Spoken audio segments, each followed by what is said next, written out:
Boa noite, bom ano, muito bom ano. Ora, vamos lá ver.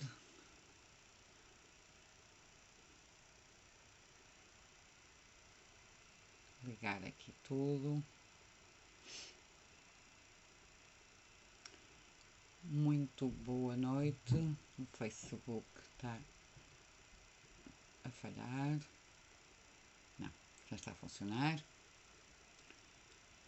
Boa noite a todos. Espero que tenham entrado muito bem o ano. Que estejam todos com saúde, que é o que é importante nesta fase. E o Facebook já está a dizer-me que está com problemas na câmera, que é o costume.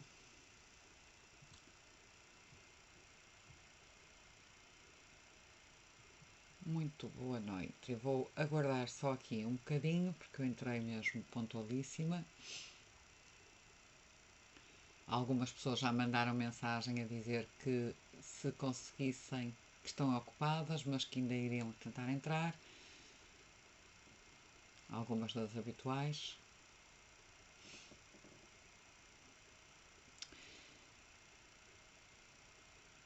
Ai.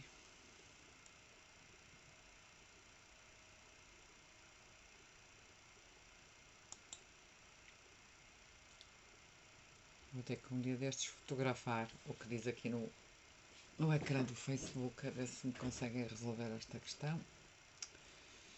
Acho que aqui este ecrã está torto.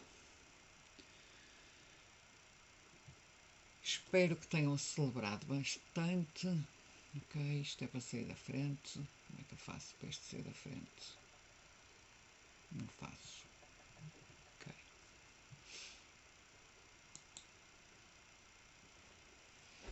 Como é que eu faço aqui para isto sair da frente?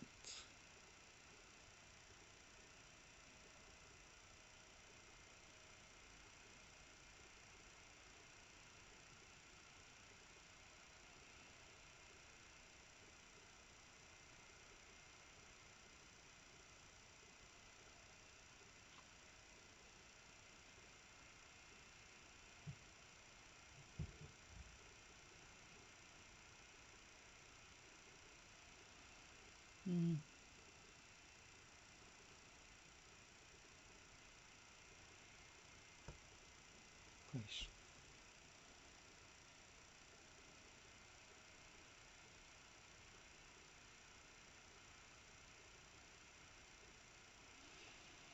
Não sei tirar isto daqui.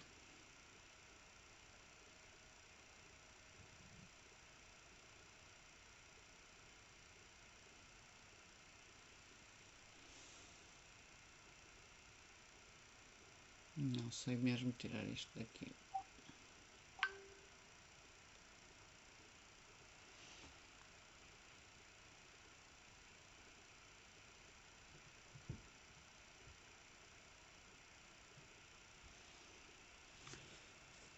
Mais uns minutinhos a aguardar.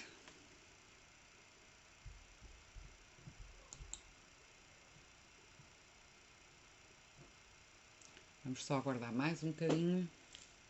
E hoje vamos começar com o capítulo 7 do livro da Yanala Vanzan, Enquanto o Amor Não Vem, que é um livro que não é um romance, como eu vos digo sempre, é um livro que nos leva ao autoconhecimento, que nos leva e que nos leva nesse autoconhecimento, falo pelos diversos andares. A autora compara esse autoconhecimento como a deambulação entre os diversos andares de uma casa. Começam na cave, tem mais 3 andares e depois terá o sótão. Na cave, os detergentes que são necessários para fazer a limpeza dessa cave são os detergentes espirituais da vontade e da disposição. No primeiro andar nós vamos precisar de detergentes com uma verdade, com uma responsabilidade. No segundo andar, que é o andar em que nós nos encontramos agora no 7º capítulo, Vamos precisar da renúncia, vamos precisar do perdão. No terceiro andar já vamos precisar de detergentes espirituais como a confiança e a paciência, para assim depois realmente entrarmos naquele que é o maior amor, que é o amor incondicional, que é o que das pessoas que alcançam o sótão. E hoje, neste capítulo 7º, nós vamos trabalhar bastante a resiliência e vamos também... o que é que se passa aqui no Facebook? Não consigo perceber. E vamos também... Porque é que eu não consigo aceder, sinceramente, às coisas do Facebook? Não percebo. E vamos também, hoje as histórias que a autora traz são histórias, enquanto as outras nós temos andado a falar de romances sem desprimor, como é óbvio. Hoje as histórias que a autora traz são histórias muito atuais, são histórias que quase todos nós já vivemos de perto. E portanto, provavelmente hoje a leitura é um bocadinho mais complicada, dos exemplos que ela dá, e vamos perceber também no meio dessas histórias, serão para nós percebermos o quanto permeáveis ainda é que nós ainda estamos à opinião das outras pessoas, e se o nosso foco está direcionado para a nossa...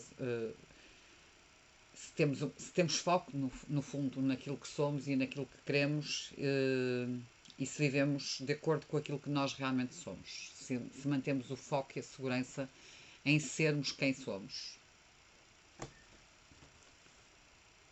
E eu penso que poderei avançar com a leitura.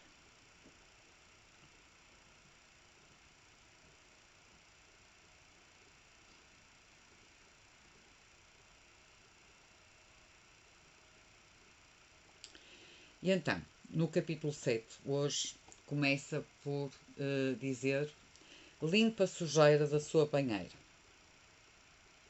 E vai começar com a história de um casal já idoso,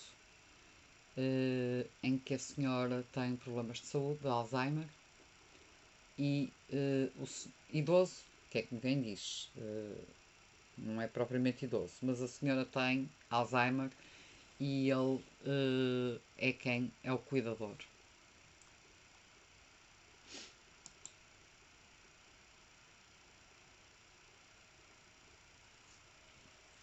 Limpa a sujeira da sua banheira. A multidão no estacionamento do shopping estava a crescer. Por que é que a desgraça alheia atrai seres humanos como mariposas em volta da lâmpada? Joe estava tentando, da melhor maneira que podia, tranquilizar a multidão, afirmando que estava tudo bem. Marie acalmava-se tempo suficiente para que ele fizesse esta afirmação e então recomeçava a berrar. Ele podia ouvir à distância a sirene do carro da polícia que se aproximava. Quando os dois polícias, um homem e uma mulher, se aproximaram, Marie estava novamente quieta. Joe chorava. A policial fez a primeira pergunta estúpida. Está tudo bem aqui? E Joe pensou no número de vezes e de lugares em que lhe haviam feito a mesma pergunta. Respondeu como sempre. Sim, quer dizer, não, senhora. Minha esposa tem Alzheimer e está tendo um surto de loucura. Meu Deus, como ele odiava estas palavras. A policial ficou olhando para ele e Marie estava gritando de novo, balançando os braços para afastar os atacantes imaginários que ultimamente via cada vez mais. Esta expressão que tem aqui, a policial ficou a olhar para ele quando ele disse que a mulher estava aos berros, a ter um surto psicótico, de alguma maneira. Olá, Arlene. bem-vinda. Espero que tenhas entrado bem o ano. Espero que esteja tudo bem. Eu estava a iniciar a leitura e hoje estamos no capítulo 7, em que vamos trabalhar, portanto, a autora vai falar sobre resiliência e vai servir para nós vermos até que ponto é que nós ainda estamos permeáveis à opinião dos outros e até que ponto é que nós temos foco e segurança suficientes para sermos quem realmente somos. E então ela, por via disso, bem-vindo, não conheço, Leucar 172, não sei quem seja, mas sejam bem-vindas ou bem-vindos. E por via disso, a autora hoje introduz-nos uma história de um senhor, um casal, uma história bem diferente, uma história, aliás, vamos ter duas histórias hoje. Esta primeira história é uma história absolutamente real, é uma história que todos nós provavelmente já vivenciamos, ou de perto ou de longe, mas já nos apercebemos dela, que é de um casal em que ele cuida da mulher e a senhora tem Alzheimer. E eu vou só retomar aqui a leitura desde o início. Limpa a sujeira da sua banheira, é assim que começa o capítulo, e começa por dizer: a multidão no estacionamento do shopping estava a crescer. Porque é que a desgraça alheia atrai seres humanos como mariposas em volta de uma lâmpada? Joe estava sentado, da melhor maneira que podia, a tranquilizar a multidão, afirmando que estava tudo bem. Marie acalmava-se um tempo suficiente para que ele fizesse esta afirmação e recomeçava a berrar. Marie, portanto, tem Alzheimer. Ele podia ouvir à distância a sirene do carro de polícia que se aproximava. Quando os dois polícias, um homem e uma mulher, se aproximaram, Marie estava novamente quieta. Joe chorava. A policial fez a primeira pergunta estúpida. Está tudo bem por aqui? E Joe pensou no número de vezes e de lugares em que lhe haviam feito esta mesma pergunta. Respondeu como sempre. Sim, quer dizer, não, senhora. Minha esposa tem Alzheimer e está tendo um surto de loucura. Esta necessidade de justificação, não é? Da parte dele. Meu Deus, como ele odiava essas palavras. O policial ficou a olhar para ele. Marie estava gritando de novo, balançando os braços para afastar os atacantes imaginários que ultimamente via cada vez mais. E é engraçado esta descrição, porque as pessoas estão-se a aproximar, porque gostam de ver a desgraça alheia, não é? E também a questão do julgamento da própria polícia que ficou a olhar para ele e eventualmente as pessoas que se iam aproximando também, e em que se começa a pensar se estamos ali perante um caso de maus tratos, quem é a vítima, quem é o agressor, não é? E estas pessoas curiosas, estes espectadores, no fundo querem ter algum conforto na sua mente e então às vezes fazem-no só pela mera curiosidade, outras vezes até mesmo porque enquanto estão ocupados com a desgraça alheia não pensam nas suas próprias questões. Poucas são as vezes em que realmente as pessoas estão interessadas em ajudar. E os julgamentos que decorrem de situações destas existem muitas vezes e muito menos vezes existe interajuda. Era a vez do homem, o homem polícia, né? Podemos fazer alguma coisa? Quer ir para o hospital? Joe ouviu a sua própria voz gritando. Não, nenhum hospital, dentro da cabeça. Antes de virar para o policial e dizer: vou tentar acalmá-la antes. Ajudaria se o senhor pudesse afastar a multidão. Isso os manteria ocupados tempo bastante para que pusesse Marie dentro do carro e a levasse para casa. Olha, bem-vinda, bom ano! Sabia que teria de considerar a pergunta sobre o hospital novamente. Marie realmente estava piorando bastante e ele não sabia por quanto tempo mais poderia cuidar dela. Ficava com os olhos cheios de água só de pensar nisso. Não sabia como iria viver sem a sua Marie. Às vezes é necessário desapegarmos, não é? E renunciar para conseguirmos seguir em frente. Numa situação destas, em que a pessoa encontra-se no dilema de hospitalizar o seu grande amor da vida num hospital porque a pessoa está com Alzheimer e tem surtos psicóticos, é realmente uma dor muito difícil de encarar. E isto não se passa só entre casais, passa-se nomeadamente pais e filhos, não é? Em que muitas vezes os filhos vêm-se confrontados com situações destas e não deixam de ser situações muito dolorosas e decisões muito difíceis de tomar, porque é preciso renunciar a uma série de, de, de dores e de sentimentos que se vão sobrepondo. João e Marie eram casados há 37 anos. A sua união produzira 5 crianças. O Joe, um funcionário dos Correios, e Marie, uma professora, usufruíam de uma vida maravilhosa até 6 anos atrás.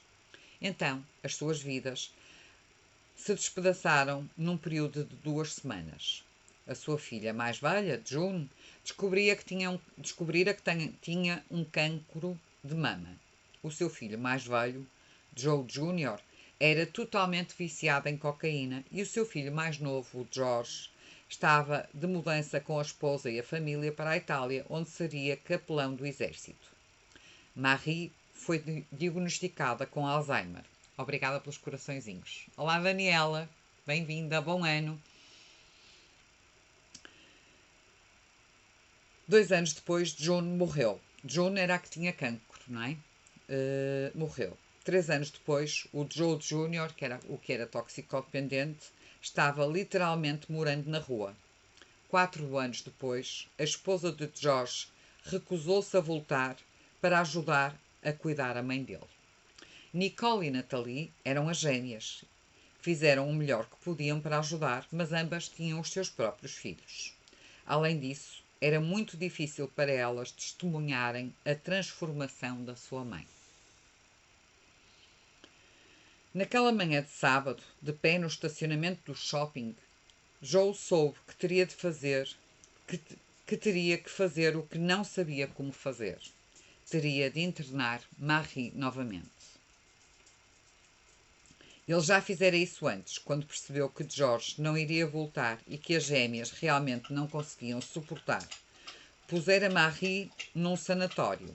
Ela tinha apenas 59 anos, mas sucumbira aos efeitos deteriorantes da doença muito rapidamente. Os médicos não conseguiam explicar e ele não conseguia entender. Marie, sua adorável e vibrante esposa, havia perdido a memória e ficara praticamente louca. Joe saía para trabalhar, deixando uma Marie perfeitamente normal em casa, mas voltava para encontrá-la seminua na rua, fazendo uma variedade de coisas. Os vizinhos começaram a reclamar. Não se ofereceram para ajudar, mas reclamaram por ela andar nos seus jardins, amedrontando as suas crianças e entrando em suas casas. No começo, ele ficou constrangido. Depois, ficou furioso.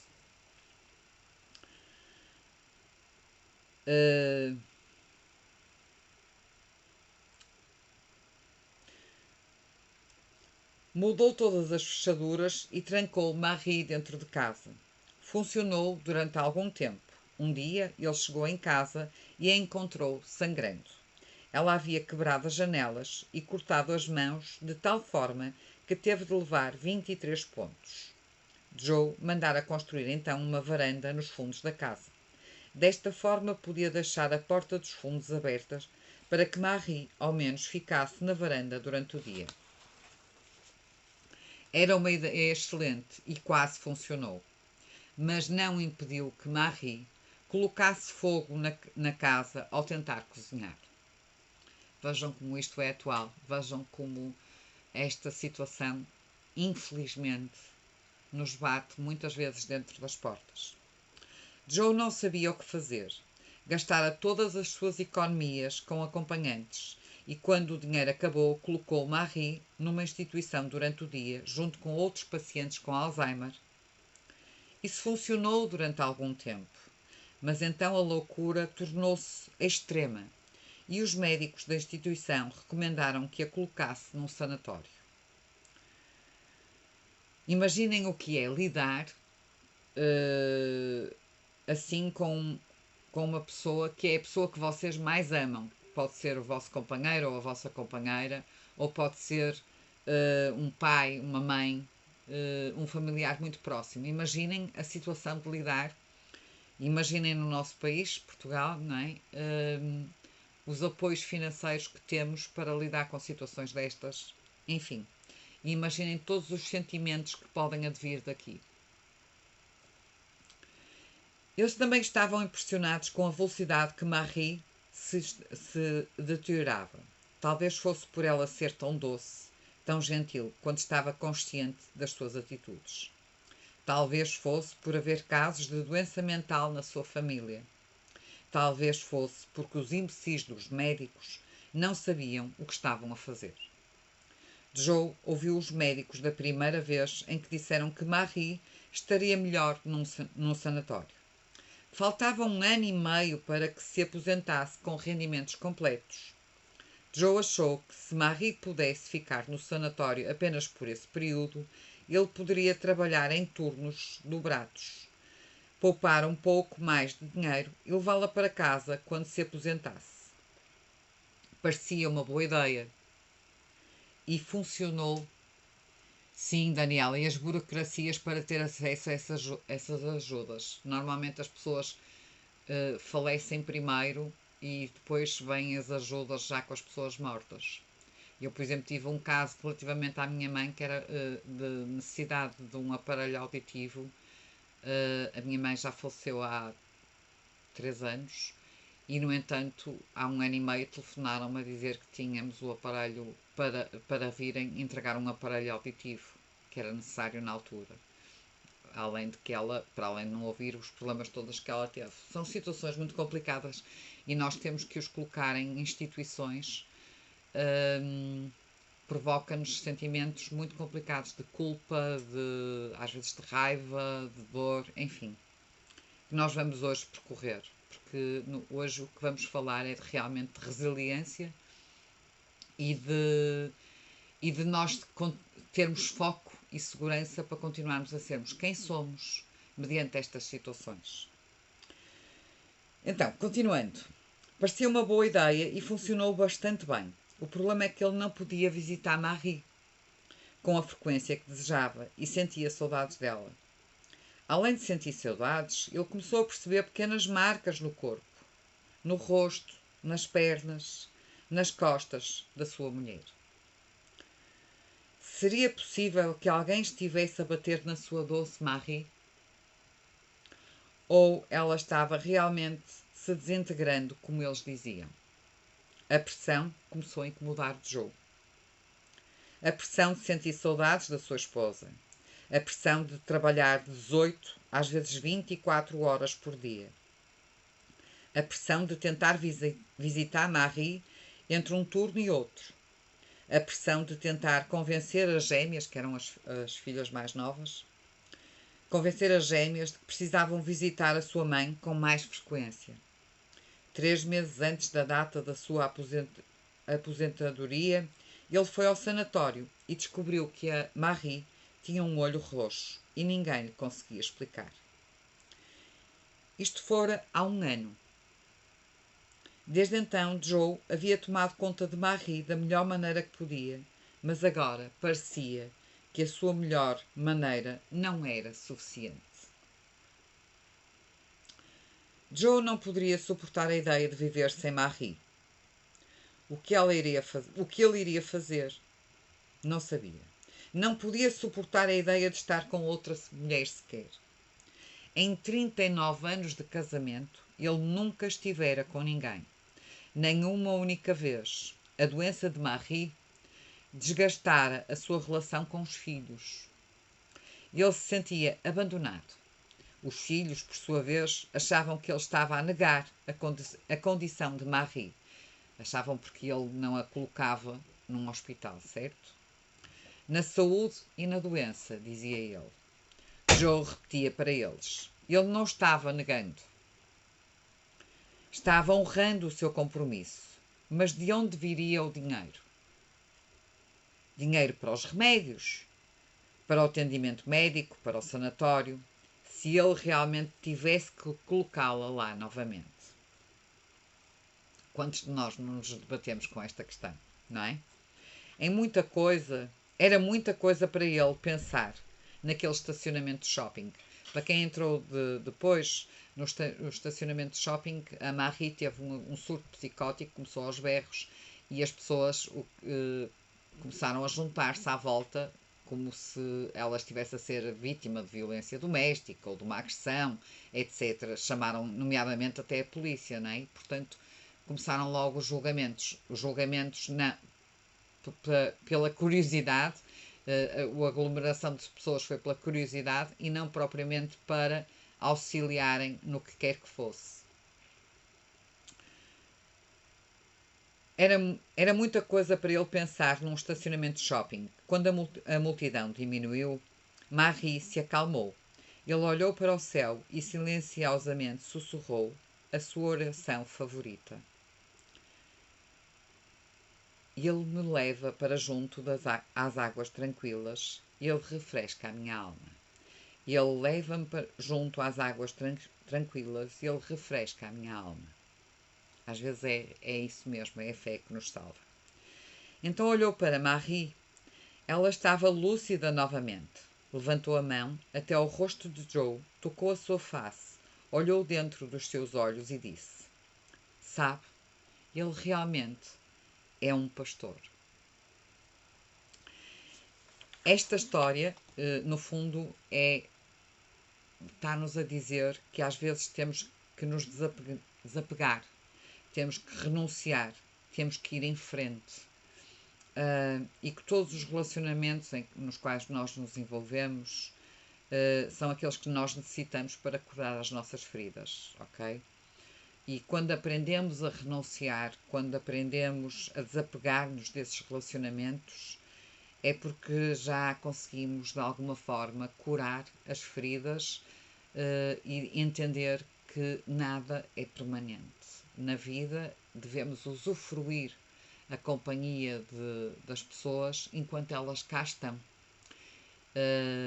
E que muitas vezes o que fazemos é priorizar coisas e problemas que realmente não devem ser priorizados, porque a vida é feita de relacionamentos. A vida só faz sentido com amor, e seja amor, como eu digo sempre, este livro não é um livro de um romance, não é um livro de quem busca o amor o amor dual, o amor de um companheiro, o amor, mas é um livro de quem busca o amor, um amor incondicional. E esse amor incondicional começa por nós e começa e advém-nos muitas vezes de algo muito superior a nós, de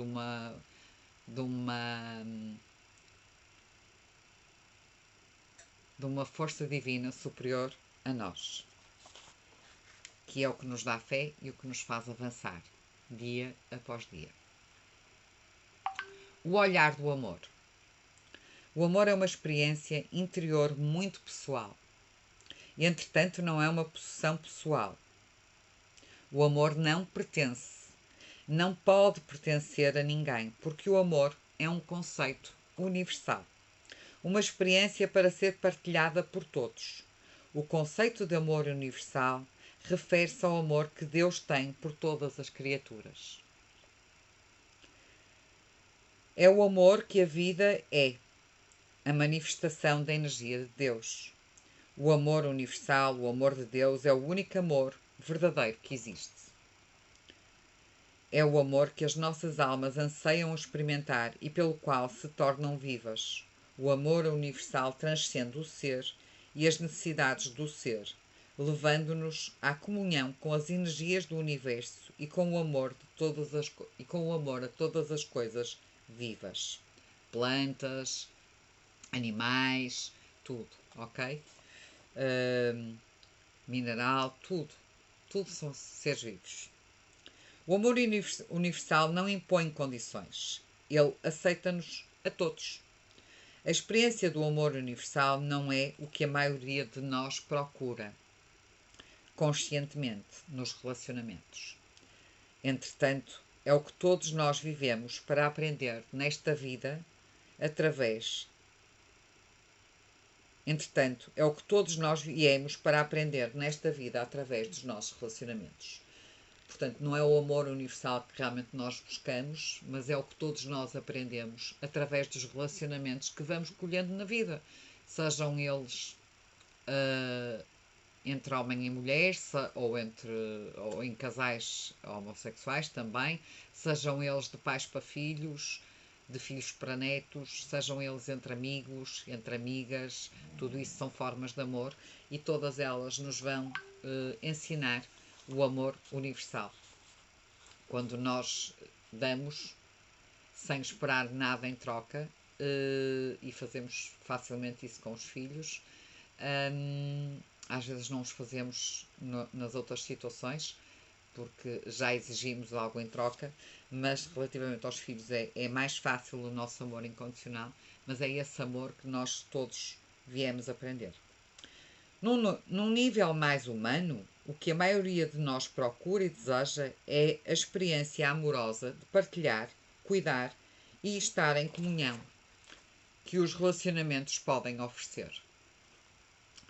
Não podemos fazer com que as pessoas nos amem do jeito que queremos que nos amem. Nem existe nenhuma forma de garantir que ficarão apaixonadas por nós enquanto estivermos apaixonados por elas. Isto não significa que não exista amor suficiente por aí, ou que nunca iremos conseguir ter uma experiência amorosa mais profunda. Quer dizer apenas que podemos não tê-la com a pessoa em particular e num determinado momento, ou pelo tempo que quisermos que dure. Às vezes, nós focamos numa determinada relação. Eu peço desculpa que entrou-me aqui uma mensagem. Às vezes nós focamos numa determinada relação, numa determinada pessoa e não olhamos à nossa volta, não vemos além. Temos o nosso foco bastante restrito. E o que ela nos está a dizer é, no fundo, não percam a esperança, não devemos perder a esperança. O amor existe para nós. Pode não ser a pessoa que nós queremos, pode não ser aquela pessoa em particular em que nos focamos, pode não ser no momento em que nós queremos, e pode não ser também pelo tempo que nós gostaríamos que fosse. Mas ele existe. E existe principalmente quando nós começamos a nutrir-nos desse amor, começamos a dar para nós mesmos. O nosso desenvolvimento como seres humanos, as nossas mentes e almas irão evoluir e a nossa visão irá expandir. Essa expansão nos fornecerá uma consciência maior de nós mesmos, do mundo em que vivemos e dos mistérios da vida. Para garantir que a viagem valha a pena, que a jornada seja significativa e que o discernimento que obtemos possa levar-nos a um discernimento ainda maior, devemos manter os nossos corações abertos às experiências maiores do amor.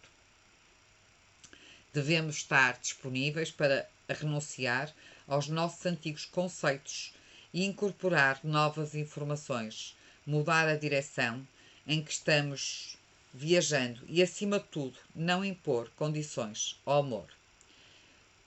Devemos renunciar às vezes aos nossos pontos de vista, aos nossos pontos de vista, corrigindo, aos nossos pontos de vista fixos, não é? Porque não existe só uma forma de ver. Devemos renunciar a preconceitos, a crenças limitantes, devemos renunciar muitas vezes à nossa necessidade Olá, Ana, Fernanda, bom ano, minha querida. Estamos no capítulo 7, no subtítulo O Olhar do Amor. Temos que renunciar à nossa necessidade. Não a ouves, mas toda a gente... Deixa ver, a Daniela também está aqui. Daniela, estás-me a ouvir? Uh, eu penso que estou com som. Já resolvido, ok. Era um problema mesmo do teu aparelho. Ok, Fernanda. Obrigada. Bom ano para ti também, minha querida. A nossa necessidade de. Ok, a Daniela também está a ouvir, portanto era mesmo só a Fernanda que estava com problemas. Devemos renunciar também à nossa necessidade. Muitas vezes nós queremos controlar, porque achamos que controlamos tudo e, portanto, assim sentimos menos medo. Obrigada. Bastante bem, na verdade. Mas não, é assim, nós não controlamos nada. Nós queremos é ter a ideia de que controlamos alguma coisa porque nos dá uma certa segurança. Mas o importante não é o controle, não é estarmos certos ou estarmos errados. O importante são realmente os relacionamentos que nós vamos cultivando na vida. O importante é curar os relacionamentos, curar-nos através dos relacionamentos nos nossos diversos níveis. Curar-nos connosco, comigo mesma, cada uma consigo mesma, com os outros, curarmos com os outros, curarmos com o ambiente, com a natureza, com sabermos cuidar e, e tratar a natureza que nos envolve e cuidar, tratar também os relacionamentos, que agora está muito esquecida essa parte, mas que é também muito importante, porque a fé abre-nos o canal, a fé move-nos montanha. E não, eu não estou a falar em fé em religiões, ok? Nada disso. Eu estou a falar em fé como algo que pode ser até o divino em nós, ok? De que tudo tem um propósito. Nós é que não conhecemos o filme completo. E então devemos cuidar também dos nossos relacionamentos ao nível que nós que temos com a nossa origem, que é a origem de todas as coisas, com o nosso divino. É importante também cuidarmos dessa parte do nosso relacionamento. E muitas vezes, já agora que estou nestes apartes, muitas vezes nós perguntamos: qual é a minha missão? Qual é o meu propósito? O que é que eu venho fazer nesta vida? A nossa missão é essa mesma: é crescer, é abrir-nos cada vez mais para o amor ao próximo, para alcançarmos este amor universal, esta forma, este amor incondicional, sem julgamentos, sem expectativas, dando simplesmente porque sim, porque sem resistências, ok? Abrindo o nosso coração, o nosso peito para a vida e dizer, ok, que bênção eu estar viva, que bênção eu acordar todos os dias. Ora, o presente é exatamente isso, é um presente, é uma dádiva. Acordarmos todos os dias e recebermos o novo que está para vir para nós. Isto é a nossa maior missão e o nosso maior propósito. Retomando a leitura. Você nunca pode amar alguém com prejuízo para essa pessoa. Claro, o amor é sempre acrescentar algo. O amor é sempre somar, é mais, nunca pode ser menos. Isso não é amor. É quando nós estamos a amar uma pessoa com prejuízo, ela continua. Isso não é amor. É posse, é controle, é medo ou uma combinação de tudo isso. Sim, nós nos comprometemos. Sim, nós temos responsabilidades. Sim, queremos manter as pessoas que amamos junto de nós. Entretanto, quando amar alguém está a machucar-nos, está a magoar-nos ou a colocar a nossa própria vida em risco, devemos aprender a renunciar. Se não estivermos dispostos a renunciar, se insistirmos em nos debater em nome do amor, o amor nos deixará debatendo. E agora ela vai, portanto, falamos na história do Joe e da sua esposa com Alzheimer e a situação, e ela agora vai para uma outra situação, também ela, que eu acho que também ocorre muitas vezes nas nossas vidas, que é uma história de uma família de algum modo disfuncional. Famílias monoparentais, pessoas netas que vão viver com os avós, etc. Lisa fazia faculdade em tempo integral e trabalhava em tempo integral. Tinha 2 filhos pequenos que criava sozinha. Quando a sua avó recusou-se a ser tratada de um cancro no estômago. Lisa tentou explicar que se não se tratasse, ela iria morrer. A vovó não estava interessada em histórias de terror. Viver a sua vida, e se era desta maneira que iria morrer, então iria morrer sem ser entubada ou cutucada. Porém, quando a dor se tornou muito intensa, a vovó foi hospitalizada para que pudesse ser alimentada por via intravenosa. Todos os dias, depois que saía do trabalho em Manhattan e antes das suas aulas em Brooklyn começassem, Lisa ia até Bronx visitar e tomar conta da sua vovó. Lisa tinha que assegurar de que a vovó tinha o seu jornal e os seus caramelos. Sim, que diferença faz eu comer doces agora, dizia-lhe a avó. E do seu cabelo, porque era ela que penteava o cabelo da avó. Isso continuou durante mais de 7 meses antes que a vovó fosse mandada para casa para morrer. Lisa estava exausta, mas era a preferida da vovó. Além disso, ninguém suportava a vovó. Ela era muito rabugenta. Lisa achava que a vovó estava a aguentar-se, às vezes apenas para tornar as pessoas infelizes.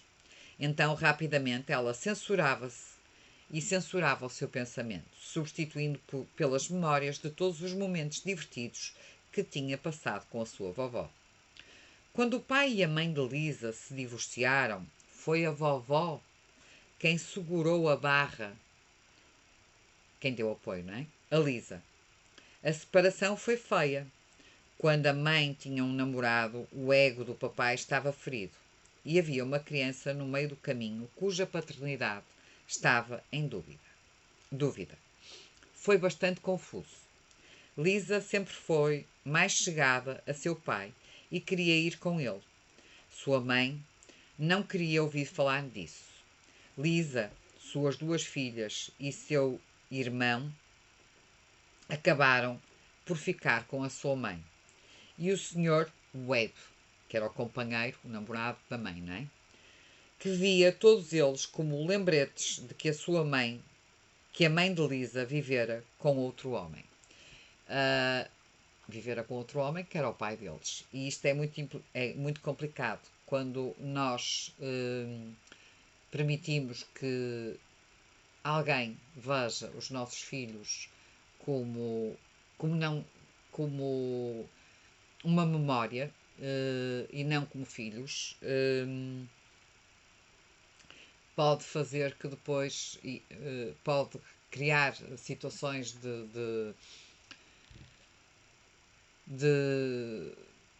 falta-me o termo, de conflito, e de tal maneira que depois as crianças vão crescer rebeldes ou vão buscar comportamentos aditivos. Porquê? Porque não receberam, não foram acolhidas e foram olhadas sempre como uma memória de alguma coisa que correu mal, não é? De alguma traição, de alguma coisa assim, e não são vistas realmente por aquilo que são. O Sr. Webb repetia que não era seu pai, mas enquanto comessem a sua comida, iriam fazer o que ele mandasse. E ele não mandava muito porque normalmente estava bêbado. Como filha mais velha, Lisa era a mais rebelde, motivo pela qual ela e o Sr. Webb brigavam feito cão e gato. É claro que isto significava que Lisa normalmente tinha que sair a correr para escapar à sua ira. Sempre que se tornava necessário correr, vovó, a mãe do seu pai, tinha um bom prato de comida e as palavras certas. Aos 17 anos, Lisa saiu de casa para ir morar com a avó. Era muito bom. Faziam tudo juntas. Faziam compras, conversavam, cozinhavam. Vovó era como uma amiga mais velha, que deixava você fazer tudo o que a sua mãe não deixava. Isso é normal nas avós, não é? Que deixam sempre fazer tudo, não permitiram aos filhos, mas aos netos permitem sempre. Dentro de um critério razoável.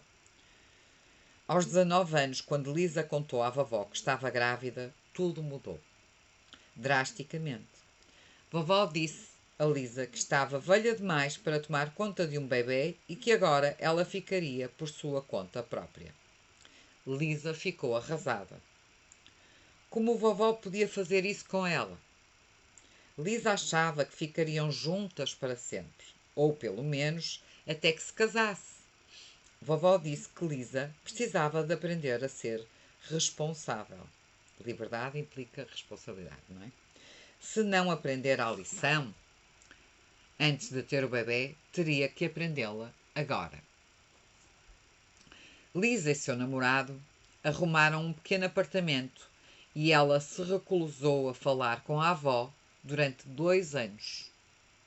Foi apenas depois de que teve o seu segundo bebê que entendeu que, na realidade, a vovó estava a tentar ensinar-lhe. Humildemente procurou a avó. Contou-lhe sobre. Isto também é uma situação normal, não é? E não é só em relação aos avós, normalmente até em relação às mães e aos pais. Muitas vezes nós, enquanto somos jovens, apontamos o dedo aos nossos pais e não percebemos o que é que os nossos pais nos querem ensinar.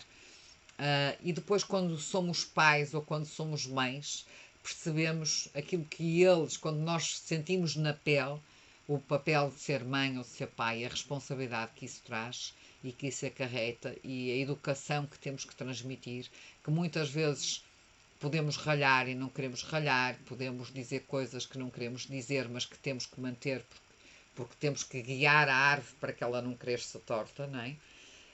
E então aí vamos entender o comportamento dos nossos pais em relação a nós, que até ali não tínhamos entendido. E no caso da Lisa foi a mesma coisa.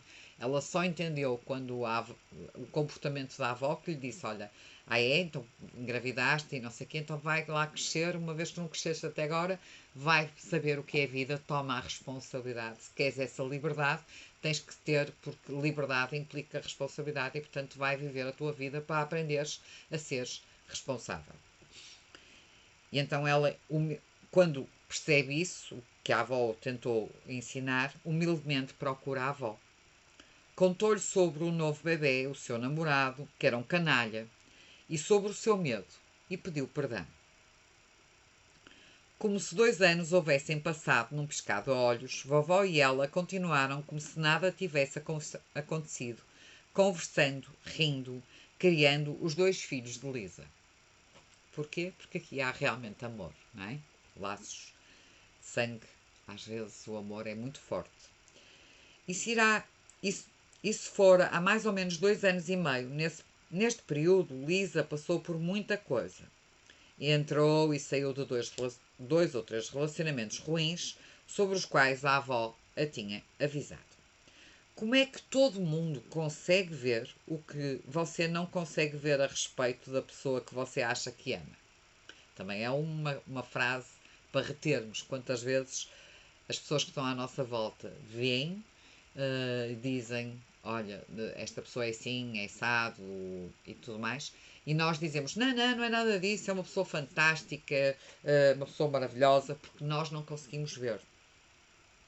É o auto-engano, não é? E procuramos, às vezes porque procuramos no outro aquilo que nos falta e só focamos uma determinada situação. Exatamente, as mães têm sempre razão. Às vezes, Daniela, aí não concordo contigo, mas por norma as mães têm muita razão. E é assim, nós vamos aprendendo, vamos aprendendo. E mesmo enquanto mães, nós erramos, todas as mães erram, nós erramos andando e aprendendo. Agora, temos que ter, além dos filhos deverem aprender a escutar, nós também temos que ter a consciência e quando vemos que estamos errados, mudar o comportamento, não é? Mudar e explicar, acima de tudo, explicar, porque eu acho que não na fase em que eu fui jovem, mas eu hoje em dia creio que os jovens são vêm muito mais abertos e muito mais despertos para muita coisa, e que às vezes nós, se lhes passarmos a razão de ser das coisas, claro que sempre vigiando e controlando, porque nós temos mais experiência de vida, mas se nós lhes passarmos estas informações, se os ensinarmos a ver, não é pescar por eles, mas é ensiná-los a pescar, vocês levam anos de luz à nossa frente em termos de abertura e de conhecimento para a vida. E o que eu estava a dizer, isto muitas vezes nós não conseguimos ver, estávamos nesta parte, como é que todo mundo consegue ver o que você não consegue ver a respeito da pessoa que ama. Isto já estamos a falar num companheiro, numa companheira, não é? Porque nós entramos nesse auto-engano. Nós entramos e olhamos para as pessoas, para a pessoa que amamos, normalmente, porque estamos no foco de que essa pessoa nos vai dar aquilo que nos falta, que é o que nós já vimos que isto é um comportamento da cave, do porão, não é? Já não é um comportamento de segundo andar. E quando nós estamos com esse foco, estamos com as lentes distorcidas, porque só vemos um plano, não temos uma visão ampliada do campo, e portanto só vemos tipo assim, não vemos mais além do que queremos ver. É o auto-engano. Lisa havia conseguido um ótimo emprego, que vovó dissera ter rezado para que ela conseguisse. Reconciliou-se com a sua mãe, ou pelo menos estavam falando. Lisa deu um tempo nos relacionamentos, seguindo os conselhos da sua avó, até conseguir organizar-se um pouco mais. Então, vovó ficou doente. Não de uma vez, mas aos pouquinhos.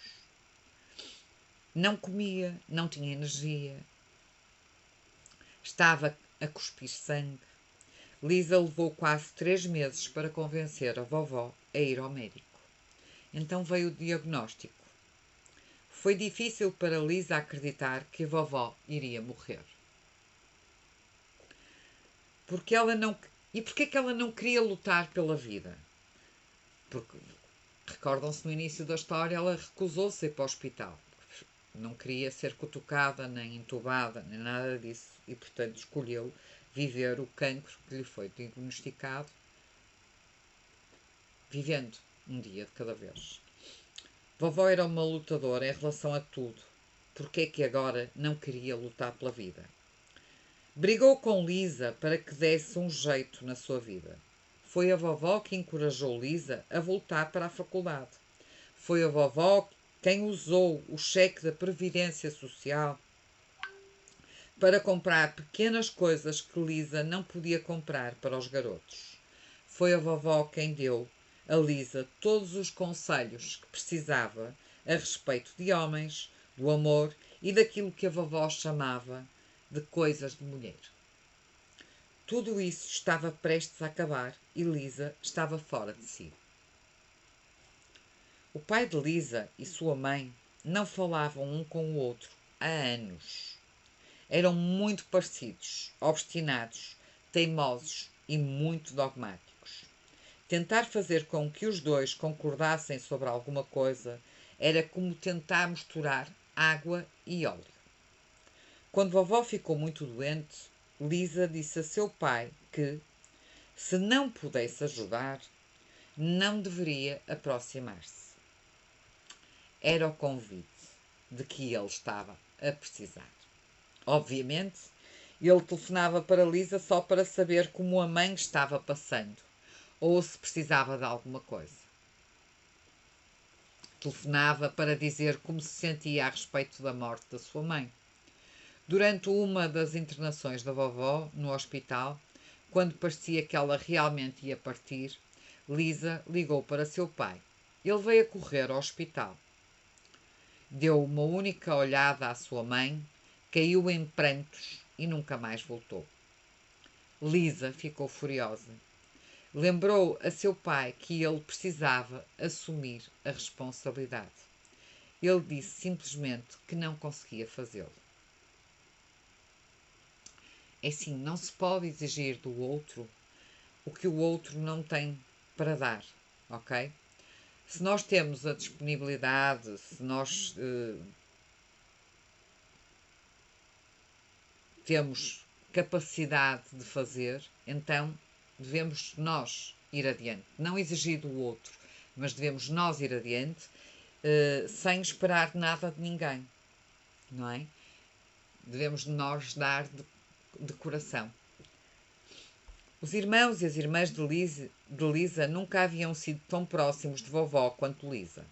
Tinham muito medo de fazer alguma coisa que deixasse o Sr. Wade zangado, que era o companheiro, não é?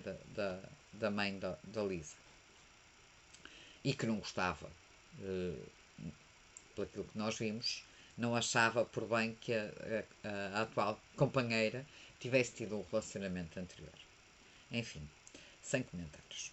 De vez em quando eles telefonavam e sempre mandavam cartões de aniversário, Dia das Mães e de Natal. Vovó dizia que não prestavam para nada. Não conseguia entender como eles ou seu pai poderiam ignorar os laços de sangue. Seus parentes são o tecido que forma a colcha da sua vida. Vovó sempre dizia. Engraçada esta frase. Os seus parentes são o tecido que forma a colcha da sua vida. Se começar a descosturar em retalhos essa colcha, vai morrer de frio. Vovó era sábia. Vovó era tão sábia. Também estava muito magoada. Não falava sobre o assunto, mas Lisa sentia a sua dor nos ombros. Sentia a sua dor nos momentos em que falava com o seu filho e os filhos dele. Lisa decidiu que esta seria uma batalha que não era nem iria enfrentar. Tinha sua vovó e isso era bastante para ela.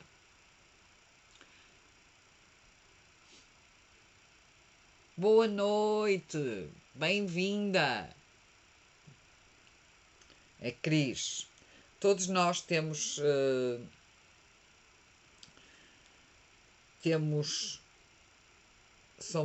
uma teia, uma família que nos ampara, ok? E às vezes, mesmo que nos pareça que o relacionamento não é muito forte, a verdade é que em algum momento, mesmo que haja famílias que não se deem com a mãe, com o pai, em algum momento nós só estamos aqui porque essas pessoas nos deram a vida. E essas são as nossas bases. E nós nunca nos devemos esquecer das nossas bases. E sermos gratos por isso. Porque sem essas pessoas nós não tínhamos vida. Nem estaríamos aqui. Era primavera. Vovó havia entrado e saído do hospital 6 vezes em 3 meses. Todas as vezes eles quase a declararam morta. Todas as vezes a vovó os enganava e recuperava. Afinal, mandaram vovó para casa, para que passasse os seus últimos dias num ambiente familiar. Ela tinha uma enfermeira em casa e os vizinhos vieram para tomar conta dela. Isso aliviou um pouco a pressão, mas Lisa ainda se sentia obrigada a ir até lá para visitar a vovó. Correu tudo bem até que as provas semestrais começaram. Lisa tinha provas a semana inteira, portanto, ligou para a vovó dizendo que não poderia ir, mas prometeu que arrumaria alguém para lhe levar o jornal e os doces.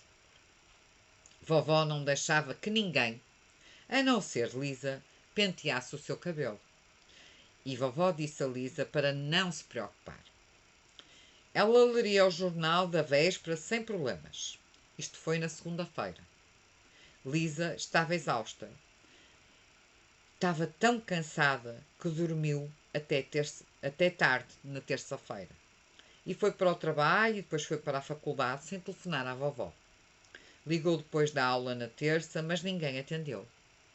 Ligou quarta-feira à tarde e ninguém atendeu. Na quinta, foi até a casa da vovó, entre o trabalho e a aula. Vovó estava dormindo. Havia sido dopada. Lisa a beijou. Prometeu voltar na sexta-feira. Sexta-feira foi um dia que foi um inferno. Ligou para a vovó, mas agora sabia, porque ninguém atendia. Naquele fim de semana, ela estudou, levou os meninos ao cinema, lavou 10 sacos de roupa suja sem telefonar para a vovó. E a vovó morreu na segunda-feira de manhã. Lisa ficou arrasada pela culpa. Estava a sentir-se tão culpada que não voltou à faculdade no semestre seguinte. Quantos de nós já não passamos por isto?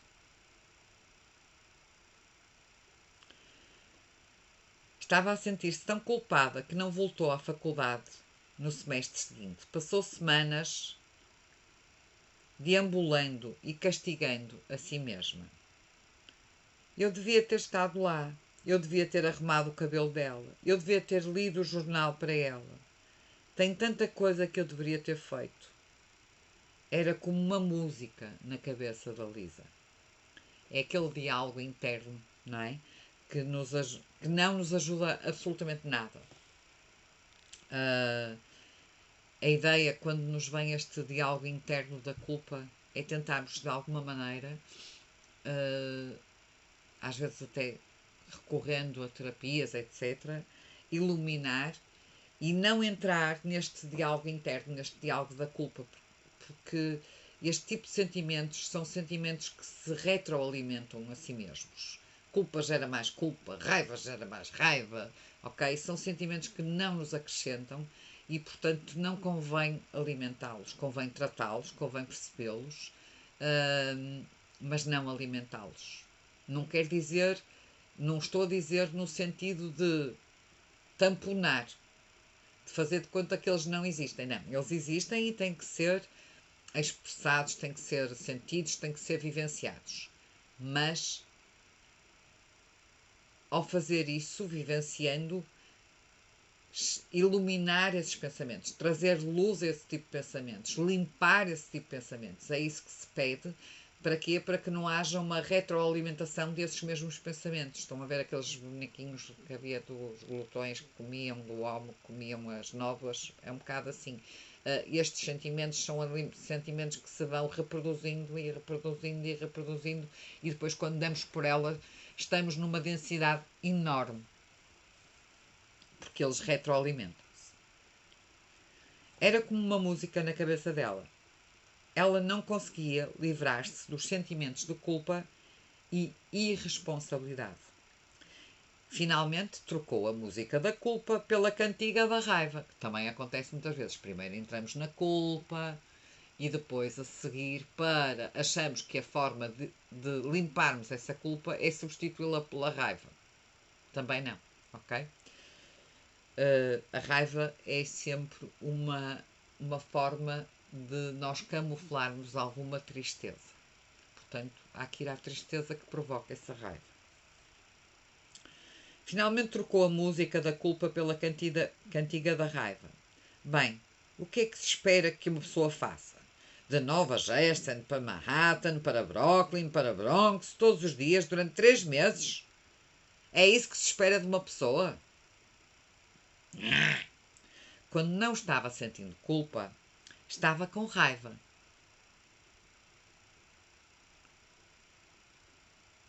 Olá, Mafalda, bem-vinda, bom ano.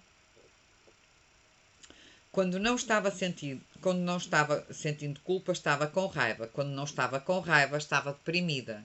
Lisa tentava lembrar-se dos conselhos da sua avó. Tentava lembrar-se dos conselhos que a vovó lhe dava para colocá-los em prática. Ela não estava a ir lá muito bem. Queria desistir. Precisava desistir, mas não poderia fazê-lo até que aprendesse a desapegar. E é exatamente isso que nós temos que reter aqui. O desapego é a palavra-chave. Que eu há bocado quando vos lia a história do Joe, que eu digo que às vezes é necessário desapegarmos e renunciarmos para podermos ir em frente, para podermos ir adiante. E quando aprendemos a renunciar e a desapegar, é sinal que já estamos a curar as feridas.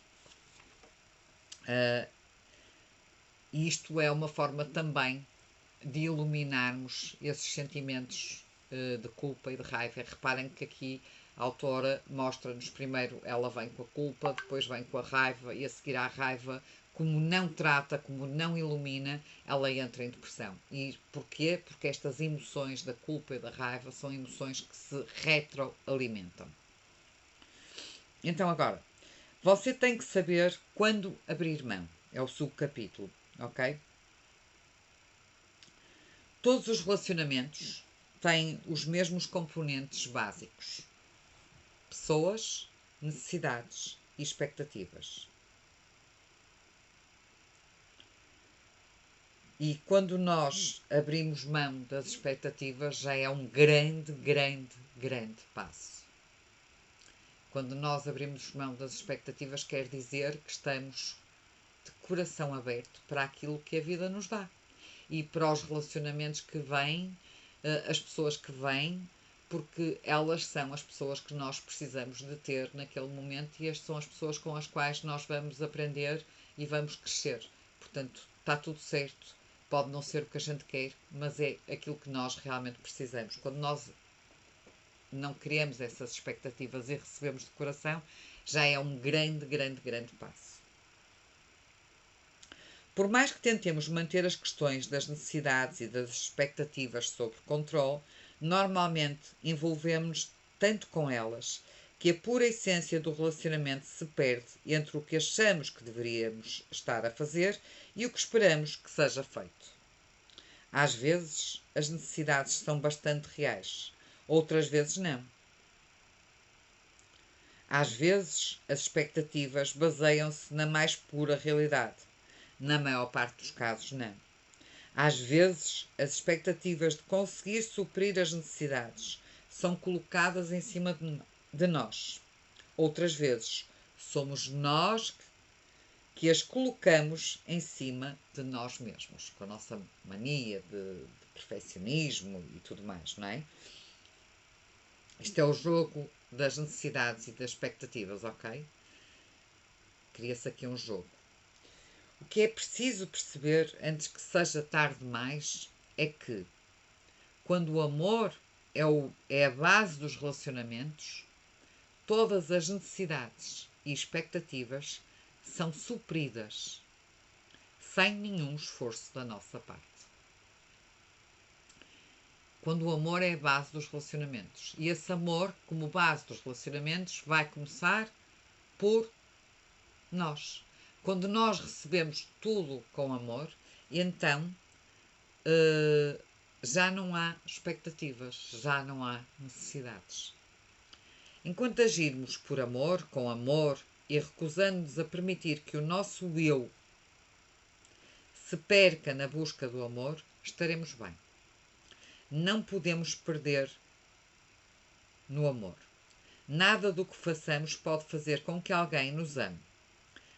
Ou que quem realmente nos ama não vai deixar de nos amar. Podem ficar zangados connosco.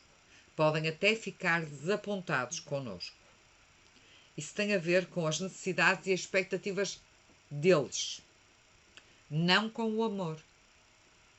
Quanto mais amor dermos, mais amor iremos receber. Como a autora dizia há bocado, pode não ser daquela pessoa, naquele momento, mas a verdade é que quanto nós mais dermos, nós vamos receber. Pode ser de outra pessoa, pode ser de outro momento. Nem sempre parece ser assim, mas é a absoluta verdade.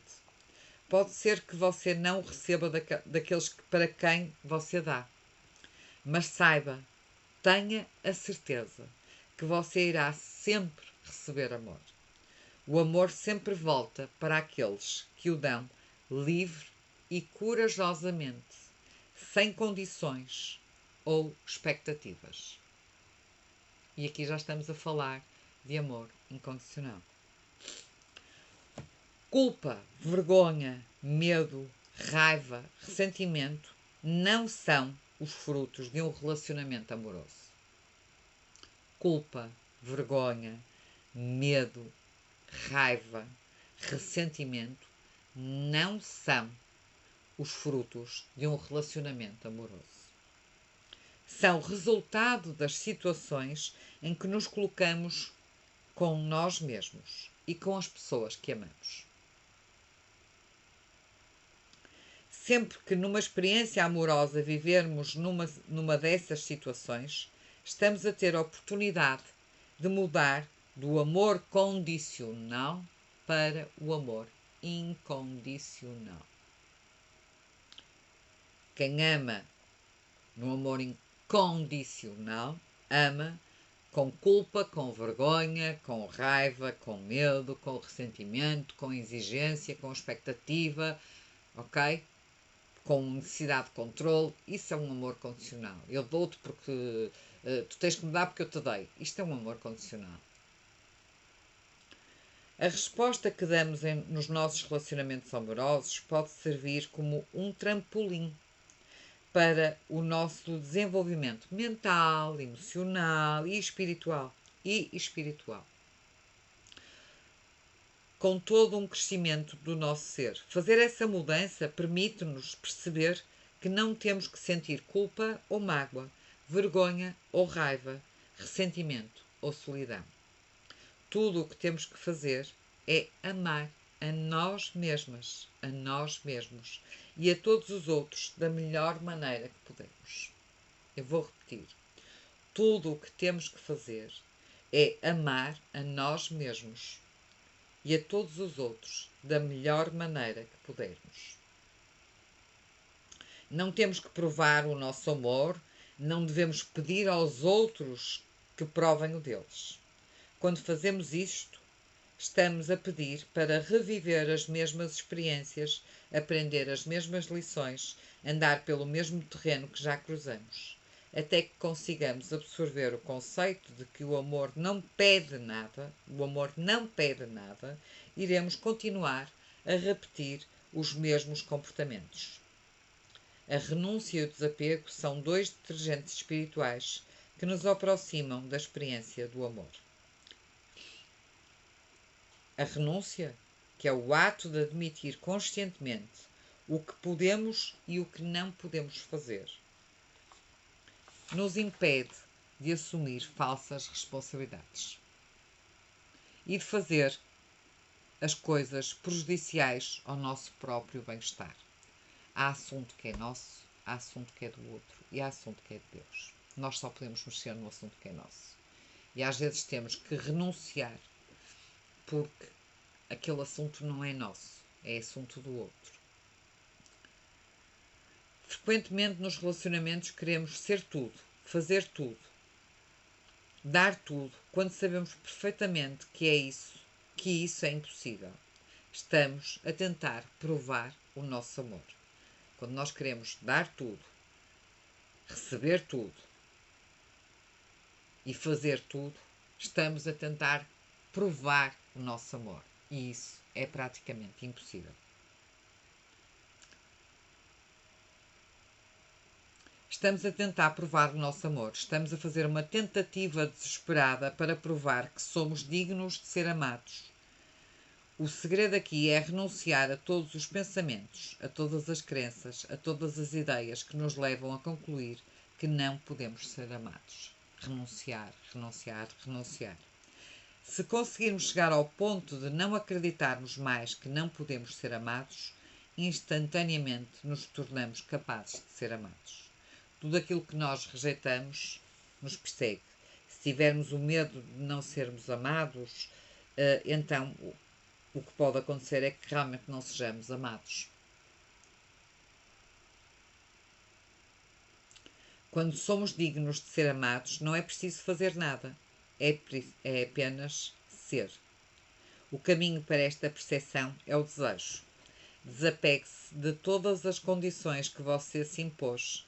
Não há nada que você tenha que fazer. Não há nada que você tenha que ser. Não há nada que você tenha que fazer. Não há nada que tenha que ser. Qualquer coisa que você ache que tenha que ser, fazer ou ter para merecer o amor é como um círculo de sujeira na banheira e deve ser removido. E eu hoje ficava aqui até porque já estamos com, não faço ideia, mas já estamos com algum tempo de live, com exageradamente tempo de live, e voltava na próxima quinta-feira. Agora as lives só poderão ser às quintas-feiras por razões pessoais e profissionais. Eu às quartas-feiras estou numa formação também à noite. E voltava então, desejo-vos a todos um feliz ano de 2022 e voltava então, voltamos a encontrar na próxima quinta-feira às 21h30 aqui no Instagram e no Facebook. Um beijinho enorme e até lá. Fiquem bem. Beijinho.